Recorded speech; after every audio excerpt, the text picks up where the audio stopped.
au lieu de faire sortir les primes pour les réassureurs étrangers, ces primes sont conservées dans nos zones et permettent donc de financer le développement. Depuis que SICARE a été créée, elle a toujours réalisé des résultats bénéficiaires et donc le capital social est passé de 6 milliards à 20 milliards et normalement ce capital devrait être bouclé, l'augmentation de capital devrait être bouclée avant la fin de cette année et donc la SICARE aujourd'hui a les moyens financiers pour mieux jouer son rôle. Ce séminaire Vie SICARE débouchera sur la tenue jeudi et vendredi prochain de l'Assemblée générale de cet organisme international à gestion commerciale. De la santé avec la Caisse nationale d'assurance maladie et de garantie sociale en partenariat avec l'hôpital militaire de Libreville qui s'engage à améliorer davantage le bien-être des populations gabonaises dans le cadre de la prise en charge des soins de santé de ses assurés. C'est le cheval de bataille du chef de l'État, son Excellence Ali Bongo Ondimba. Retenez que les deux structures viennent d'acquérir du matériel de qualité qui permettra désormais aux patients de se faire poser une prothèse de hanche. La première intervention chirurgicale a eu lieu ce matin. Cédric Molé-Malonga. Les actes infirmiers, les soins relatifs au suivi de la grossesse, les analyses de biologie médicale, bref, à ce jour, plusieurs actes sont pris en charge par la Caisse nationale d'assurance maladie et de garantie sociale, au nombre desquels les évacuations sanitaires, sinon le transfert des cas urgents ou compliqués à l'étranger, surtout pour des pathologies dont le traitement nécessite un plateau technique mieux adapté. Le cas de la pose totale de la prothèse de hanche. Au Gabon, bien que cette intervention ait été effectuée à plusieurs reprises avec succès, le matériel dont disposaient nos structures sanitaires est devenu obsolète. Du coup, celle-ci se faisait difficilement et à certaines périodes. Alors, pour pallier à ce problème, la CNAMGS et l'hôpital d'instruction des armées Omar Bongo Ondimba ont acquis du matériel de dernière génération qui permettra aux malades de se faire poser une prothèse de hanche à moindre coût. Vous avez dans un premier temps donc, la tige que vous mettez dans votre fémur. Et ensuite, la particularité du cotyle double mobilité, c'est que non seulement vous avez une mobilité de la tête dans l'insert, mais également l'insert qui va bouger dans votre cotyle en place. Donc qui garantit une plus grande amplitude de mouvement et réduit considérablement le risque de luxation. C'est un gain aussi bien pour les patients que pour le personnel médical et chirurgical sur place au Gabon. En somme, il faut dire qu'une évacuation sanitaire pour ce genre d'opération coûte en moyenne 15 millions de francs CFA. La même opération effectuée au Gabon reviendra en moyenne à 4 millions de francs CFA. Toute chose qui devrait soulager et rassurer les patients nécessiteux. Et justement, pour en parler en quelques minutes, nous avons sur ce plateau professeur Daniel Gaouma. Il est médecin conseil. Professeur Gaouma, bonsoir. Bonsoir, monsieur. Alors, après avoir suivi ce reportage, que pouvez-vous repréciser par rapport à l'enjeu ou l'intérêt donc de cette opération pour la CNAMGS? Je voulais vous dire que pour la CNAMGS, c'est un gain important parce que jusqu'alors, cette intervention, les malades étaient envoyés à l'extérieur et le fait que nous transférons les technologies ici permet d'abord de faire cette intervention ici et de faire des économies substantielles sur les coûts.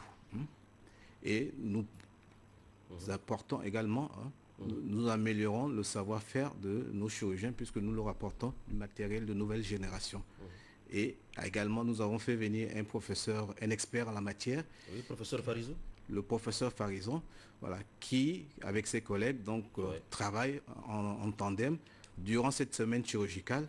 Donc, il y aura un enseignement, des interventions, et ceci dans le souci d'améliorer les capacités opérationnelles de nos praticiens ici au Gabon. Alors, après le départ du professeur Farizou, qu'est-ce qui va se passer? Bon, L'équipe chirurgicale de l'hôpital d'instruction des armées continuera. C'est une équipe rodée, mais nous avons voulu, pour relancer cette activité, faire venir un expert. Donc il y aura toujours cette équipe chirurgicale. Et c'est ce que je voulais dire. Mais je voulais dire aux patients gabonais, à nos assujettis, puisque nous sommes la CNAMGES, que tous ceux qui ont des petits problèmes d'appareil, de la hanche, des douleurs de la hanche, passer à l'hôpital militaire, consulter cette équipe qui est très opérationnelle. Nous terminons, professeur Gaouma, Daniel, avec le programme peut-être. Bon, il est prévu, outre les interventions, il est prévu le jeudi de 15h à 17h, donc une communication faite par le professeur Farison.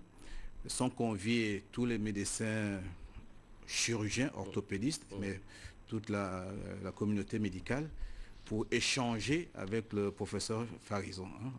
C'est de jeudi 30, de 15h à 17h. Professeur Gaouma, merci d'être passé. C'est la CNAMGES par ma voix qui vous remercie.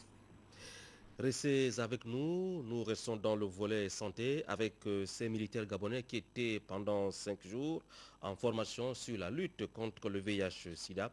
Au terme de près d'une semaine de travaux, les participants ont reçu des diplômes des mains du général Baoumar Paulette. Cyril Ngalekwa. 20 masters en IST VIH-Sida ont été remis aux officiers médecins du Gabon. Cela à la faveur d'une formation donnée par le département de l'armée américaine luttant contre ce fléau les 21 et 25 juin dernier dans les locaux du centre de dépistage volontaire anonyme du camp Tchoréré. Objectif, renforcer les capacités des militaires dans la lutte contre le sida. Les diplômes de cette formation ont été remis par le général Baoumar Marie-Paulette, médecin général.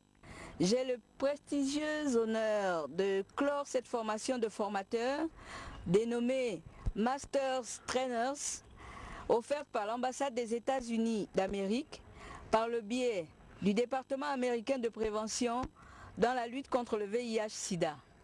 Nous avons pendant 5 jours acquis la maîtrise et la connaissance à inculquer à nos pairs.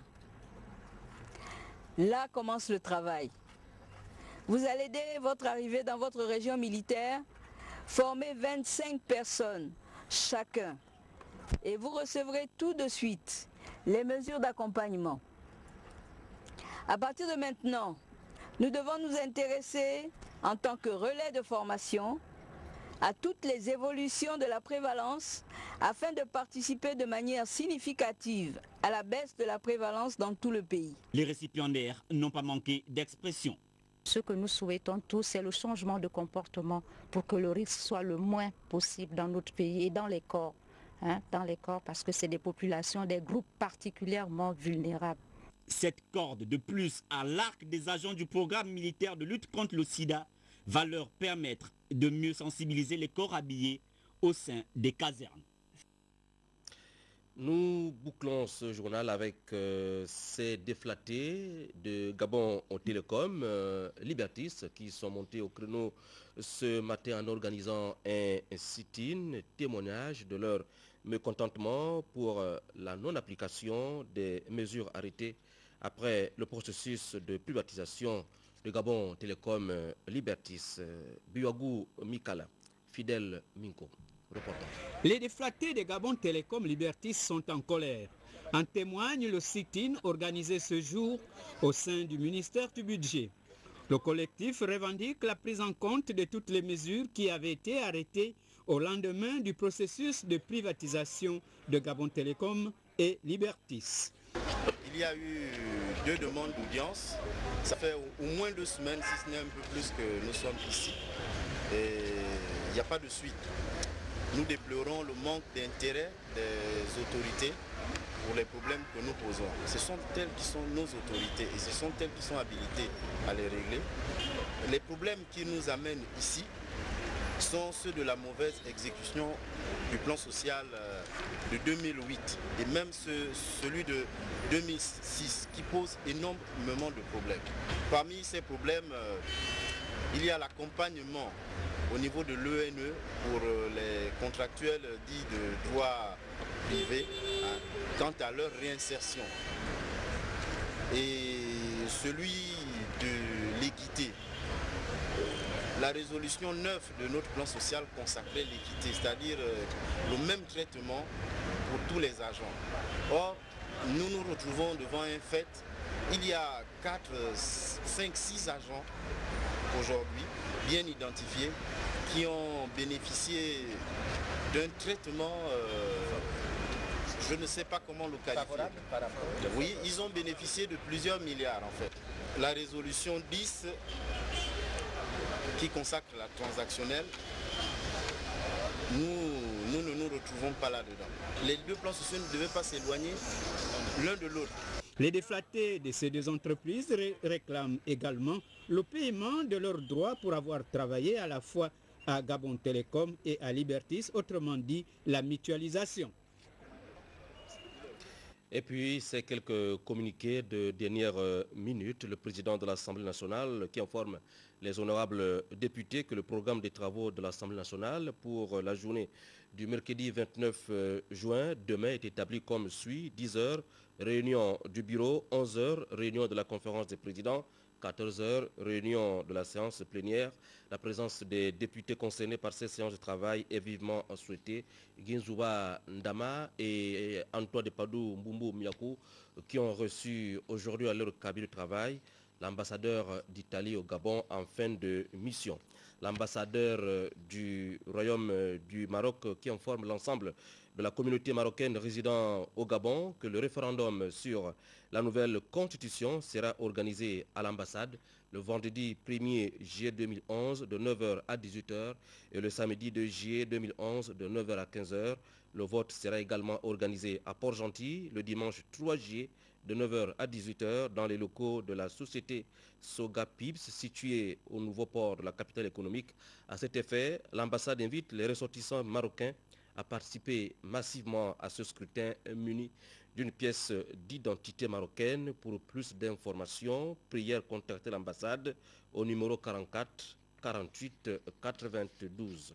Et puis le secrétaire général du ministère de la Communication, de la Poste et de l'économie numérique rappelle au directeur de publication que conformément à l'article 104 de la loi 12/2001 du 12 décembre 2001 portant code de la communication audiovisuelle, cinématographique et écrite en République gabonaise, chaque organe de presse est astreint au dépôt légal. À ce titre, chaque directeur de publication est tenu de déposer auprès des services des archives nationales du lieu du siège du journal, du ministère chargé de la communication et du Conseil national de la communication 2 exemplaires dûment signés de chaque édition après parution. Enfin, le directeur des concours rappelle aux candidats admissibles au concours pour le recrutement des instituteurs adjoints niveau BEPC que l'oral